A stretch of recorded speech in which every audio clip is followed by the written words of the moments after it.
आइए दीपावली की कथा श्रवण करते हैं। एक नगर में एक सेठ रहता था। सौभाग्य की देवी लक्ष्मी जी की उनके ऊपर बहुत बड़ी कृपा थी। उनका पुत्र पौत्र परिवार सब पूरा भरा पूरा था। घर में राम लक्ष्मण जैसे बेटे, सीता सावित्री जैसी बहुएं थी। धन धान और संपत्ति की कोई कमी नहीं थी।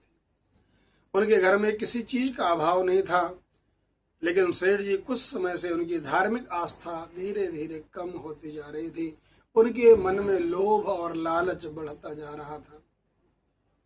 इसके बाद माता लक्ष्मी उनसे रुष्ट हो गई और एक दिन उन्होंने सेठ जी को स्वप्न में दर्शन देकर कहा, हे सेठ, आपके ऊपर हमारी भरपूर कृपा थी, किंतु मैं अब तुमसे रुष्ट होकर के तुम्हारे घर से जा रही हूं।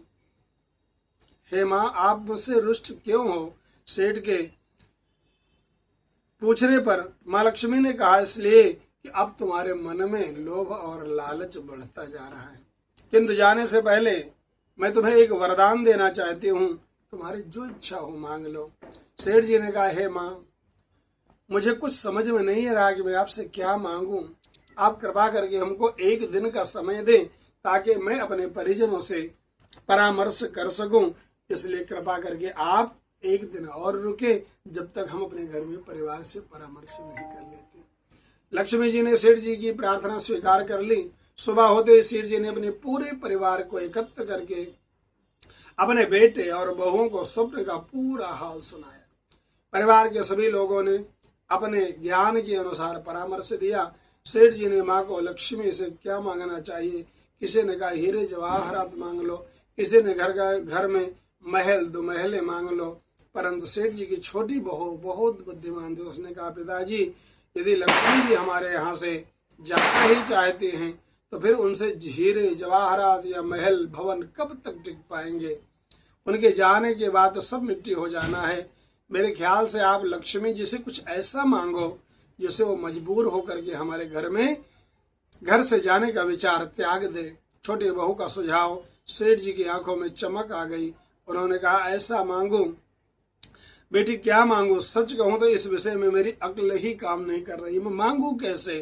तो जो कहेगी मैं लक्ष्मी जी से वही मांगूंगी, बस वो मेरे घर में स्थिर रहे। तब छोटी बहू ने कहा, पिताजी, हमारे घर में आपस में प्रेम बना रहे, क्योंकि जहाँ सुमति तहाँ संपत्ति नाना। आप माँ लक्ष्मी से यही वरदान मांग ले और कैसी भी परिस्थिति हो हमारे परिवार का आपस में कभी प्रेम खत्म न हो।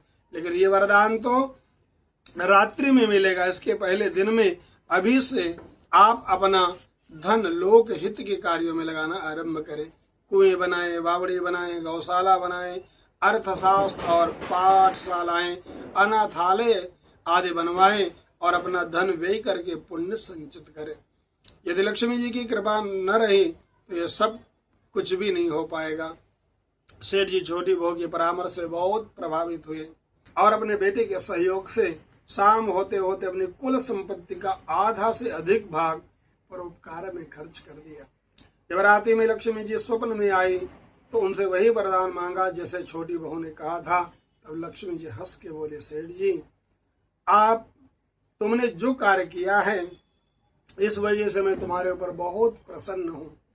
मैं तुम्हें वरदान देती हूं कि हम जब तक तुम्हारे परिवार में प्रेम और स्नेह बना रहेगा तब तक तुम और तुम्हारे पुत्र पौत्र आदि लोक कल्याण के कार्य करते रहेंगे। तब तक मैं तुम्हारे घर से कभी नहीं जाऊंगी। इस प्रकार सेठ जी का सारा जीवन धार्मिक कर्म करते हुए धन धान से परिपूर्ण होकर सभी सुख भोग करके स्वर्ग को प्राप्त हुए। संसार में जो व्यक्ति धार्मिक भावना रखते हुए अपनी संपत्ति को लोक कल्याण के कार्यों में करेंगे वो सब सुख भोग करके शांति को प्राप्त करेंगे। दीपावली की बहुत बहुत शुभ